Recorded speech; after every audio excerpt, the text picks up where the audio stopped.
welcome back to BLOCKTV, and today we are joined by Kerner of CryptoOracle. Lou, thanks for joining us. Hey, Yona, great to be here. All right, well, Lou, we often speak about many different exciting opportunities that are granted to us by blockchain technology, from governance we spoke about to consensus protocols, but today let's speak about fundraising, all right? And a very particular fundraising that you introduced me to. Tell me about the initial Alex offering. Sure.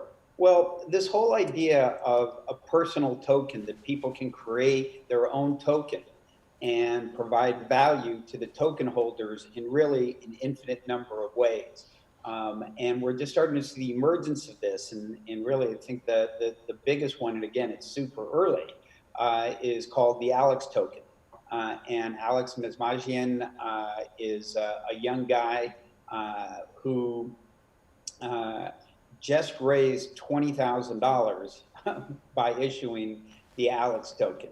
And what the Alex token enables, the value that it gives the token holders, is 15% of Alex's earnings over the next 3 years, capped at $100,000.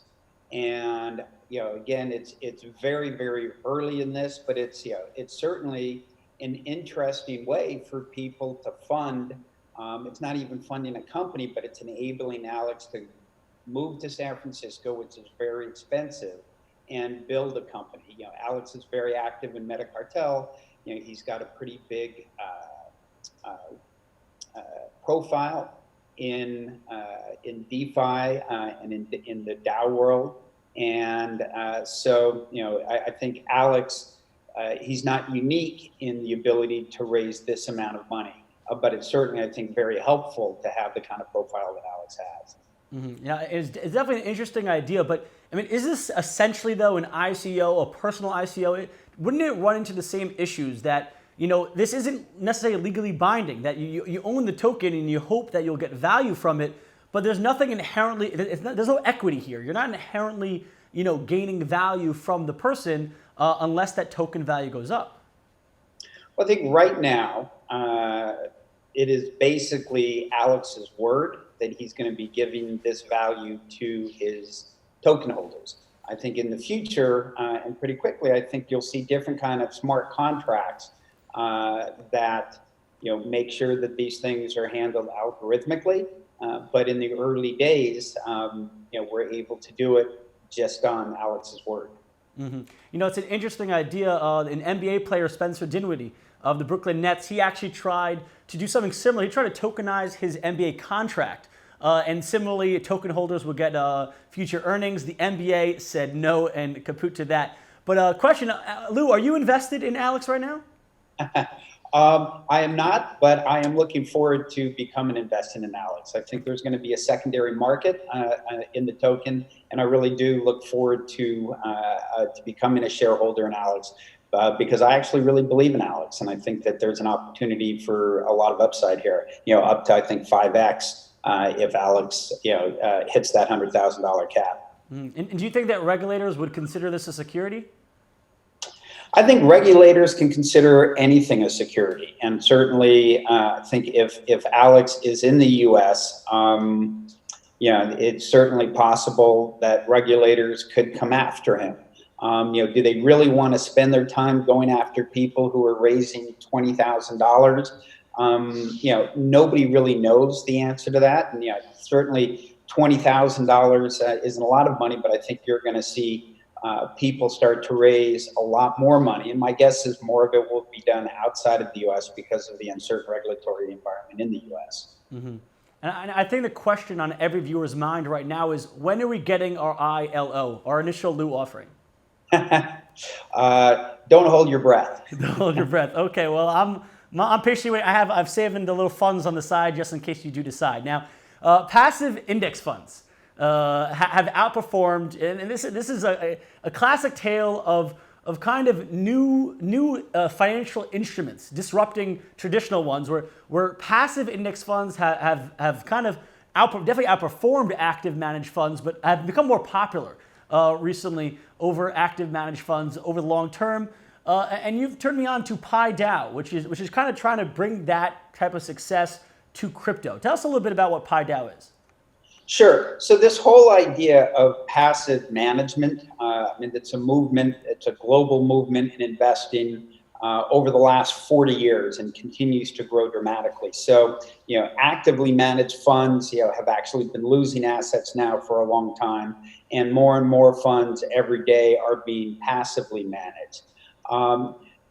But the ability to put together some passively managed fund, being an ETF or a mutual fund, that's obviously available to a very, very small number of people. What PieDAO is enabling now is anybody to effectively create their own passively managed fund where they can put different assets together, create a fund around it, enable others to invest in that fund. And if at any time the people who invest in that fund decide, they either want to sell the fund or they actually want all the assets that they, if they own 10% of the fund, they can get 10% of all of the different assets that are held in that fund. Again, another step forward in the democratization of assets and asset creation. Mm-hmm. Now, they're kind of claiming their whole point, like you said, is to make it more accessible. Where right now, there's kind of a barrier for entry into some of these more traditional financial items and vehicles. But how really accessible is this, to someone who doesn't really understand blockchain or crypto? And then more crypto, how easy does someone now need to go and buy DAO? Do they have to now onboard to crypto to use this? Do they have to be familiar with the interface? How accessible are these things right now? Look, the truth is nothing's accessible, right? You know that, unfortunately, right? And the question is, how are we going to get, accessible? How do we lower the barriers to simply, as you said, to onboarding people into crypto? Most people, they get to MetaMask and they stop, if that's the first place they go to onboard. So, again, we're in the very beginning, just like it used to be incredibly hard before the Netscape browser was introduced to get around the internet. We need our Netscape browser moment in crypto to make it easier for anybody to access crypto and all the different assets that are going to be emerging. Mm-hmm. Now, we have mentioned that there's this growing trend, especially over the last 40 years, like you mentioned, for passively managed funds.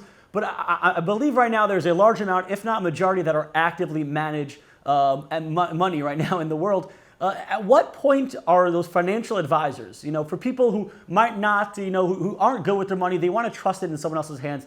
At what point are financial advisors going to be pushing these crypto, either decentralized products or just crypto products themselves? Well, certainly, most active managers, most stock, what we call stockbrokers today, if they're working at major places like Merrill Lynch, they are actually putting the majority of their, most of them are putting the majority of their clients' assets into these passively managed funds already. So, the question is, when are these funds going to be available to be sold by these houses? Nobody knows that, right? The easiest way now to get to buy Bitcoin is through GBTC, the Grayscale Bitcoin Investment Trust, which can be sold at a Merrill Lynch or different brokerage houses around the world.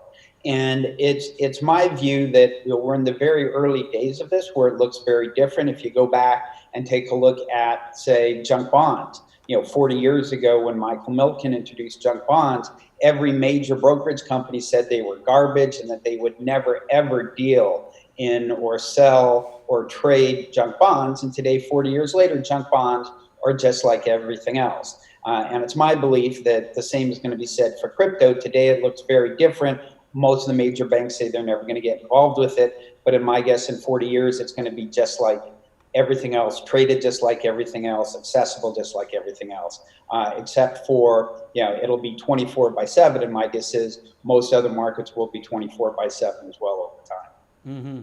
It's interesting, you mentioned that this idea of eventually we will get there. Eventually, cryptocurrencies won't seem so sidelined, but be considered more like any other financial vehicle. Recently right now, Square, which is the financial service company run by Twitter CEO Jack Dorsey. Jack Dorsey is an outspoken crypto and Bitcoin supporter.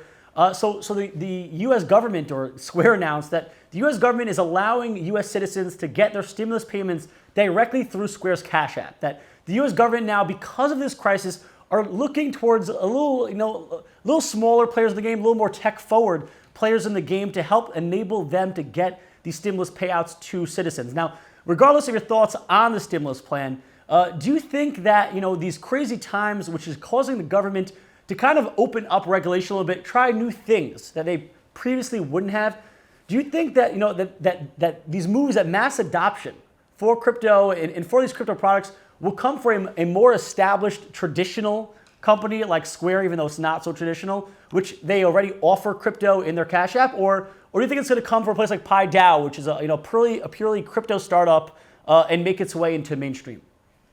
I think it's going to come from both directions, and it's my belief that at some level, most of the innovation in the near term is going to be coming from people who aren't asking permission. Because if you ask permission today to do anything really innovative around crypto, certainly in the United States, the answer is going to be no, right? That's what Facebook saw with Libra all over the world. The answer was a resounding no. And so, these innovations aren't going to be done by people who ask permission, right? Alex didn't ask permission. PieDAO isn't asking permission. That said, we also have to recognize that companies like Square, which are really innovative and which are, in a lot of ways pushing the envelope for publicly traded companies, are also trying to innovate. And certainly Jack sees the future and understands the potential of cryptocurrency and is going to moving Square as rapidly as he can into that space. And so I think we're going to see people coming at it from both sides. Mm-hmm. Speaking about doing things without asking permission, this wouldn't really be a blockchain and crypto-focused program if we weren't shitting on the government stimulus bailout. So, a lot of people have been critiquing it for kind of, once again, bailing out that top 1%, the 1% that takes all the rewards when they risk it, but then they never actually have a chance to risk it because the government bails them out. What's your take on that $2.2 trillion stimulus plan and let loose? Sure. Look, I think I have the same opinion that lots of people do in crypto. And I think really Chamath said it best in his, CNBC interview last week, which is we're bailing out people and giving the vast majority of this money to billionaires, which is just crazy. It's really, we live in a world of, heads, these guys win, tails, we all lose. And we all lose being the 99% of taxpayers who are now taking on the additional debt to bail out these billionaires. It's just crazy. And it's really, I think to some degree, hopefully lifting the veil that most people have trouble seeing through about how capitalism really works. It's only capitalism for the 99%. It's really socialism for the 1%. And that's not a system that I think, I think that system has a half-life as soon as people understand what it really is. And I think, that's, hopefully we're at the very beginning of a sea change of how the world is run. Mm-hmm. Well, hopefully this confluence of, this major global event of Corona mixed with this emerging technology of cryptocurrencies and blockchain will make your and my dream come true. Thank you so much, Lou, for joining us. And for all of viewers at home, if you want more on blockchain, cryptocurrency, and tech news, make sure to check us out at blocktv.com. Watch us on Amazon Fire TV and Roku.